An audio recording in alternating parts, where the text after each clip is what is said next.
Welcome to the director's cut of Christian Nutrition, the show where we review every single episode of VeggieTales chronologically. And by we, I mean, just me.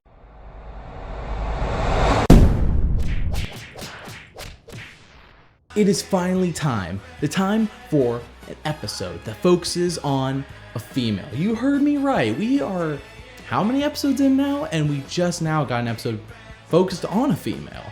That can only mean one thing. Originally, Big Idea was planning on doing an episode about Ruth, but then they debated, what about Esther? And obviously Esther won out. But later on, we do get an episode about Ruth. So it worked out either way. We got the best of both worlds, essentially.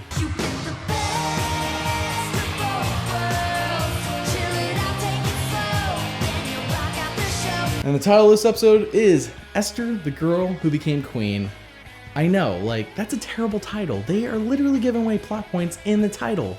That's like a major twist in the story, in my opinion. Esther, the Girl Who Became Queen was released in August of 2000, and after the amazingness that was King George and the Ducky, I'm sure we're in for another epic adventure that's just silly and fun and hilarious. Clearly VeggieTales is back on track. Let's get this started.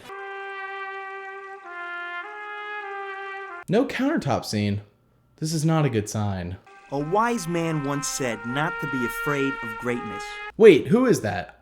I'm talking about the voice. Who is the voice? I did some research on this and found that this voice isn't any character in VeggieTales. In fact, the voice doesn't even show up in any other VeggieTales episode. So they just picked some random New Yorker for the Esther episode to narrate. It doesn't make any sense. I'm as confused as you are. Your Highness, the king was wondering if you could make him a sandwich. He says that he's the king, and whatever he says goes. Well, I'm the queen, and the king can make his own sandwich. You can't take that line down. Show her who's boss. The king can do whatever he wants. He's the king. Now, I think we all just learned a valuable lesson. When your woman won't make you a sandwich, kick her out of your castle. Remember, God made you special, and he loves you very much. Bye. All right, fine, let's watch the rest of the episode.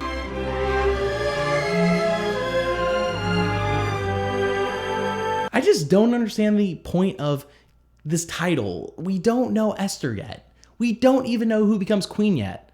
But now we know. We know everything that we need to know. There's no plot twist upcoming at all, which really makes like the next 10 minutes completely pointless. Imagine this. Imagine Esther, the Girl Who Became Queen was how all movies were titled, such as The Sixth Sense, about the guy who's been dead the whole time. Yeah, that sucks. You saw your friend steal an apple. Yeah, that's right. Yeah, it wasn't hers, but she took it. Yep. And now you don't know what to do. Yeah, what should I do? Exposition, exposition, exposition, exposition. We get it. Esther's gonna become queen. Stop screwing around with us. I know we have to establish she's a nice girl and she's likable, but can't we do it more creatively? I know you've done it before. I'm Rack. I'm Chad. I'm Benny. We work here in the plant. We'd like to take a break, for goodness sake. But Mr. Nazar says you can't. Yes, like that. I suppose I should tell her it was wrong and that she should pay for it. Sounds like a good answer, Esther. Yeah, Cousin Mordecai? How long have I been your cousin?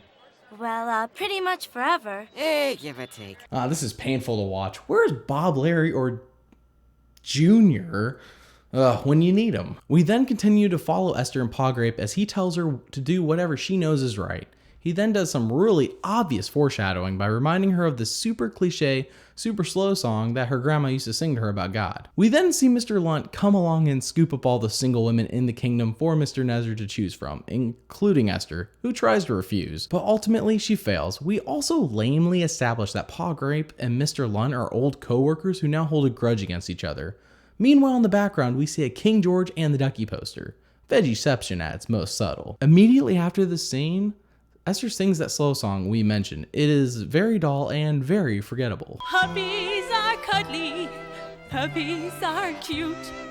They're never nasty or mean. Yes, make her queen immediately. This needs to happen. It's not even a contest.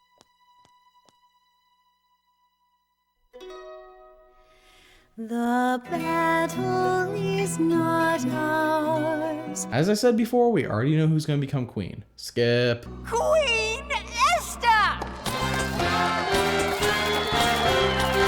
I am utterly shocked. Next, we see Esther whining and crying like a teenage girl about how no one even asked her if she wanted to be queen. Oh, boo-hoo. I really don't know what she is whining about. All she had to do was be a crazy lady to lose. The puppy lady showed us perfectly how to fail. In fact, I'm pretty sure the puppy lady was trying not to be queen. Do you think she's gonna like me? Well, you're interesting, and she has basically been Buzzsaw Louie 2.0 so far, so I say you have a fair chance. Even if I weren't the king, say I was one of those guys who cleans up after the camels, or a lawyer or something. Do you still think? You know, the king is a bit insecure for someone who is king. Why, any girl in the whole kingdom would be happy to make you a sandwich.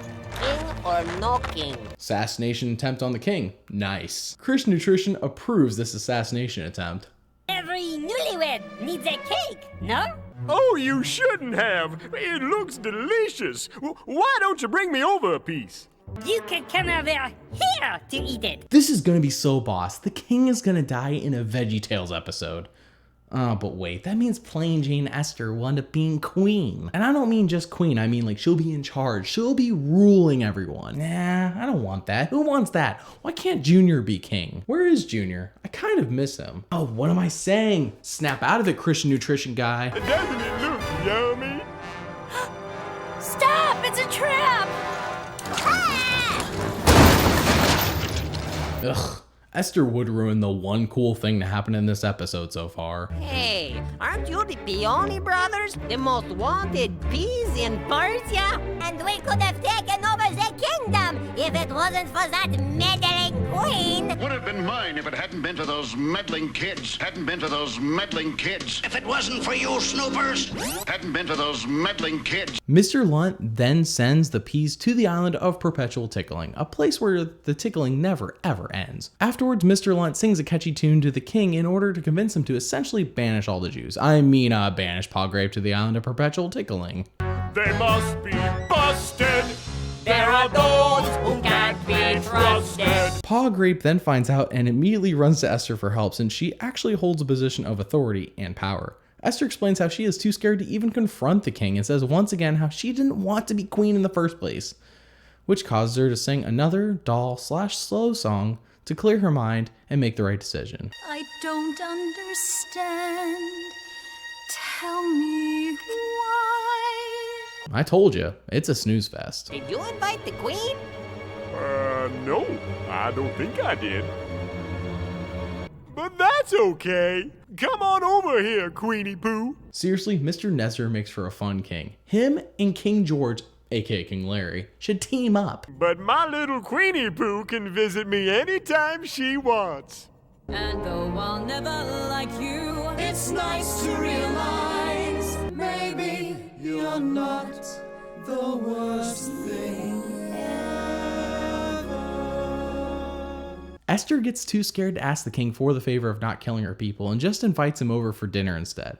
Over where, you may ask? I don't know either, since they are supposed to live in the same castle. Mr. Lunt does a little bullying of Palgrave to remind you why he is the bad guy and make you root against him. Later on, Mr. Nezer's having the events of his day read back to him, and Larry the scribe mentions how Palgrave is actually the one who told Esther about the piano and essentially saved the king's life.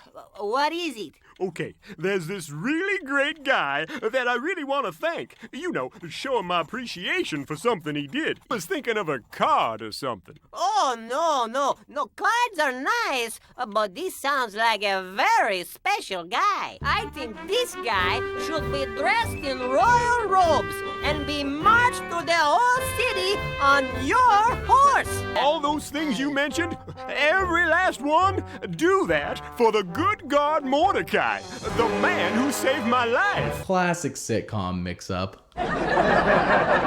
Someone is plotting against my family. Tomorrow, my people and I will be banished to the island of perpetual tickling. It's Haman. Is this true? I don't know what she's talking about. She's crazy. Snitches get stitches. Now I have to go beat up Esther.